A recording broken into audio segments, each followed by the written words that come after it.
semuanya. Assalamualaikum, semoga semuanya sehat selalu ya teman-teman. Kali ini aku mau coba mereview obat batuk yang lumayan ya, bagus nih untuk anak-anak. Semoga bermanfaat ya. Yuk kita simak teman-teman.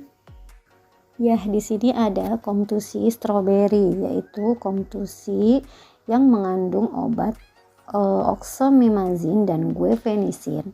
Obat ini digunakan untuk mengatasi batuk akibat alergi serta batuk berdahak.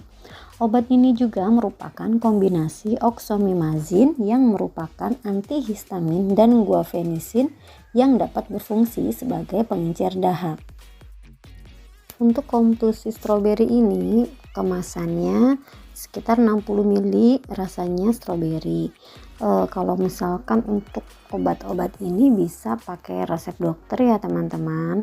Untuk aturan dan dosisnya bisa sesuai dengan petunjuk dokter. Misalnya nih ada untuk umuran dewasa diminum 1 sendok obat sampai 2 sendok obat 3 kali sehari sesudah makan. Sedangkan untuk anak yang umurnya 6 sampai 12 tahun bisa diminum juga 1 sendok sampai 2 sendok obat 2 sampai 3 kali sehari.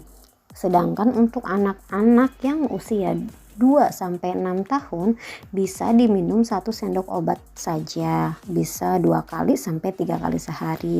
Dan untuk anak yang lebih dosis yang lebih kecil bisa diminum 1 ml dengan ukuran pipet ya teman-teman, dan dibagi